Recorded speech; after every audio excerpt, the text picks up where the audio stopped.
नमस्कार, मी सुनील मयेकर. सीमा आणि सुनील्स किचनमध्ये तुमचं हार्दिक स्वागत करतो. आज आपण बनवूया मालवणी पद्धतीची अंडा कढी. ती कुठल्या पद्धतीने बनवतात आणि त्याच्यामध्ये काय काय सामग्री टाकतात ते आपण बघूया आणि तुम्हाला नक्की आवडेल. चला तर बघूया मालवणी पद्धतीची अंडा कढी. अंडा कढी बनवताना लागणारं साहित्य: अंडी, कांद्याची आणि खोबऱ्याची वाटी, सुकी असेल तरी चालेल, ओलं असेल तरी चालेल. आणि कांदे असे याप्रमाणे उभे उभे चिरून घ्यायचे आपल्याला. आणि 4 अंडी घ्यायचे. टोटल आपल्याला 5 अंडी लागणार. 4 अंडी आपण उकळलेली आहे. 5वं अंड ते कशाला लागणार हे तुम्हाला मी नंतर दाखवतो. कांदे आपण उभे चिरून घ्यायचे आणि पातळ चिरायचे. पातळ याच्यासाठी चिरायचे की ते आपल्याला भाजून घ्यायला बरं पडतं. थोडेसे लसूण आणि जे खोबरं आहे ते तुम्हाला दाखवलं ते किसून घ्यायचं आपण.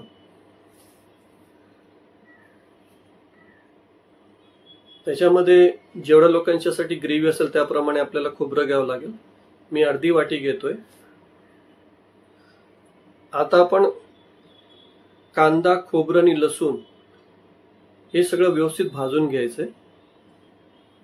तर सर्वप्रथम आपण याच्यामध्ये थोडंसं तेल टाकायचंय.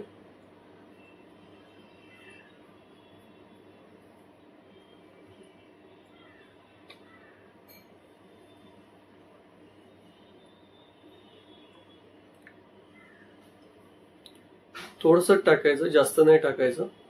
आता आपण याच्या सर्वप्रथम कांदे टाकलेले आहेत. कांदे व्यवस्थित परतून घ्यायचे आपल्याला याच्यामध्ये.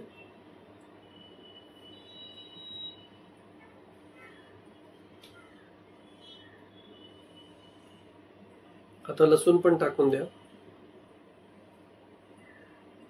कांदे असे लाल होईपर्यंत त्याला व्यवस्थित परतून घ्यायचे.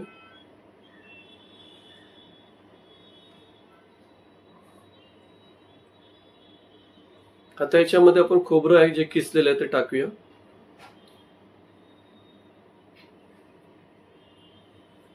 आता खोबरं पण आपण व्यवस्थित परतून घेतलेलं आहे. बघा, याप्रमाणे कलर आला पाहिजे. जळलं नाही पाहिजे. स्लो गॅसवरच आपल्याला करायचं आहे.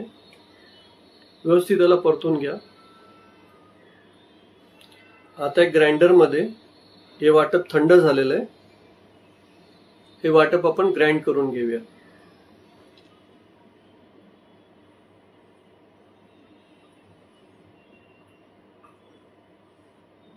तो पण साईडला आपली अंडी उकळतातच आहे.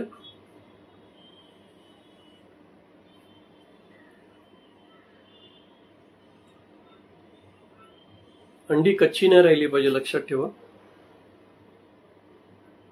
याच्यात थोडंसं पाणी आपण ऍड करूया. जास्त ऍड नाही करायचं, कारण जास्त यावेळी आपण जर ऍड केलं ना ते व्यवस्थित बारीक वाटलं नाही जात.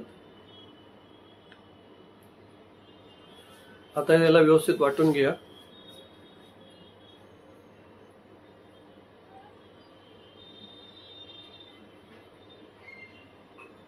आता हे बारीक वाटलं गेलेलं आहे. एकदम बारीक वाटलं पाहिजे आपल्याला, लक्षात ठेवा, नाही तर दाताला खोबरं लागणार. आता याच्यामध्ये आपण मसाले करूया. पहिला हळद टाकूया.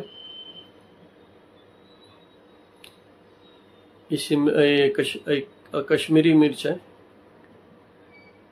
कलर येण्यासाठी, आणि लाल तिखट. कश्मीरी मिर्च जास्त टाकले कारण जरा कलर आपल्याला थोडासा रेडिश पाहिजे, त्याचा ब्राउनिश रेडिश. धना जिरा पावडर.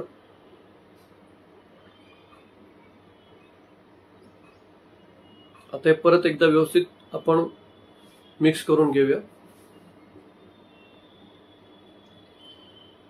बघा, मिक्स झालेलं आहे व्यवस्थित. लक्षात ठेवा, मसाले आपल्याला ह्याच वेळी करून घ्यायचे.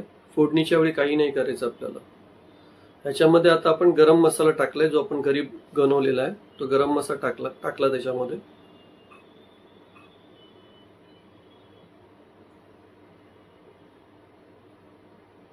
परत आता हलकसं त्याला फिरवून घ्या, कारण ऑलरेडी सगळे मसाले आपले शिजवलेलेच आहे. म्हणजे जे कांदा शिजलेला आहे हे सगळं शिजलेलं आहे. बघा आता कसा कलर, मस्त कलर आलेला आहे. लक्षात ठेवा, वाटप हे बारीकच करा, बारीक पाहिजे, नाहीतर आपल्याला जी अंडाकडी ती खरखरीत लागणार. आता हे जे अंडे आहेत 4, ह्याला आपल्याला मध्ये असे चिरा मारून घ्यायचे. काही लोक 2 भागामध्ये करतात, पण मी त्याला चिरा मारतो, कारण त्याच्यामध्ये काय, त्या चिरेमधून सगळं जी ग्रेव्ही आहे ती आतमध्ये जाते व्यवस्थित, आणि अंड अख्खं वाटतं आपल्याला. कोणाला पण द्यायचं तर आपण सर्व अख्खं अंड करू शकतो. याप्रमाणे मी 4 अंडी करून घेतलेली आहे.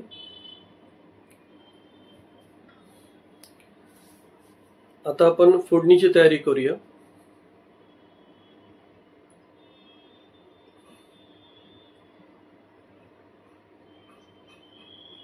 तेल व्यवस्थित कडकडीत गरम होऊ द्या. तेल गरम झालेलं आहे. आता ही त्याच्याबरोबर व्यवस्थित फ्राय करून घ्या मसाले. याच्यावेळी कुठलाही पाणी तुम्हाला ऍड करायचं नाहीये. या तेलामध्ये आपण अगोदर कढीपत्ता पण टाकू शकतो, त्यावेळी माझ्याकडे नव्हता म्हणून मी टाकला नाही.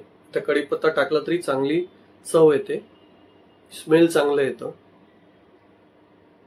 जे आपण हे ग्रेव्ही बनवतोय ना, त्यावेळी पहिला मसाला बरोबर ह्याच्यामध्ये गरम तेलामध्ये व्यवस्थित परतून घ्यायचा. ह्याला काही तेल बिल सुटत नाही, पण व्यवस्थित परतून घ्यायचं आपल्याला. मग थोडा काही कच्चेपणा असेल त्याच्यामध्ये निघून जातो. आता आपण याच्यामध्ये पाणी ऍड करूया. ज्या मिक्सर ग्राइंडर मध्ये आपण मसाला ग्राइंड करून घेतला त्याच्यातलंच पाणी आपण त्याच्यामध्ये व्यवस्थित टाकून घेऊया, म्हणजे आपला जी मसाला जो मिक्सरला लागलाय तो वेस्ट जात नाही. ग्रेव्हीची थिकनेस तुम्हाला पाहिजे त्याप्रमाणे करा, पण कसं असतं ना, ही ग्रेव्ही थोडीशी पातळ करायची. का करायची मी तुम्हाला नंतर सांगतो, पुढच्या स्टेपमध्ये सांगतो. थोडीशी पातळ करायची आपल्याला.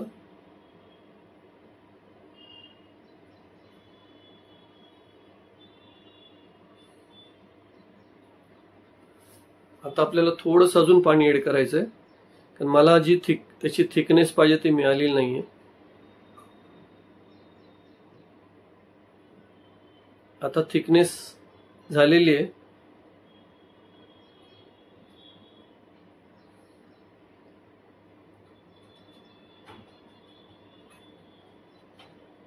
आता बघा साईडला बॉइल्ड व्हायला सुरुवात झालेली आहे. थोडंसं पाणी टाकलं, ऍड केलं मी, कारण ते उकळल्यामुळे त्याची थिकनेस जरा जास्त झालेली, आणि मला थोडंसं लाईट पातळ पाहिजे. कारण पातळ मी याच्यासाठी करतोय, त्याच्यासाठी एक रिझन आहे. ह्याच्यामध्ये मी एक अंड फोडून टाकणार आहे. ते अंड फोडून टाकल्यामुळे काय होतं, ग्रेव्ही आहे ती थिक होते आणि त्याला एक वेगळी चव येते. जर तुम्ही फक्त अंडाकडी अशीच अंडे टाकून बनवली ना, तर तुम्हाला ही चव मिळणार नाही. हे तुम्हाला कंपल्सरी करायचं आहे, लक्षात ठेवा. तर तुम्हाला अंडाकडीची एक वेगळी चव मिळेल.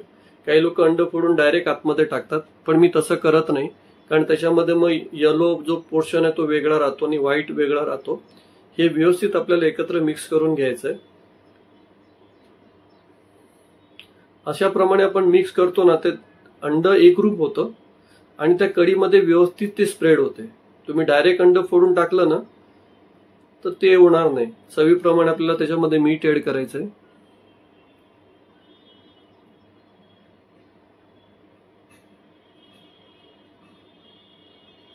आता परत उकळ आलेला आहे. आता आपल्याला हे जे आपण फोडलेलं अंड आहे फेटून ते त्याच्यामध्ये ऍड करायचंय.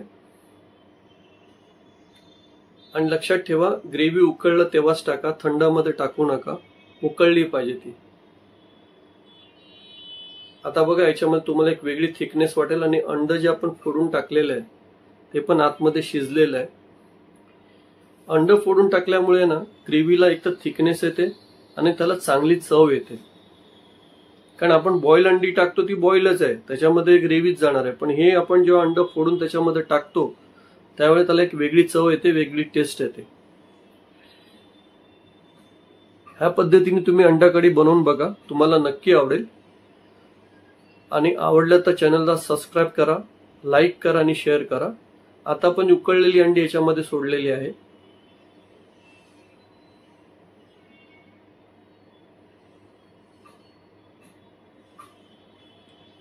आता याच्यामध्ये थोडेसे कोकम ऍड करा. कोकम याच्यासाठी थोडासा आंबट चव आली पाहिजे त्याला, आणि कोकम पण टाकणं जरुरी आहे, लक्षात ठेवा. तर चव बॅलन्स होते त्याला, कारण खोबरं थोडंसं गोड असतं आपलं, कांदा पण गोड असतो. चव बॅलन्स करण्यासाठी आपल्याला थोडंसं कोकम टाकावं लागतं. आता हे कंप्लीट झालेली आहे. आता याच्यामध्ये आपल्याला कोथिंबीर टाकायची आहे. कोथिंबीर जरा जास्तच टाका, टेस्टला बरी असते.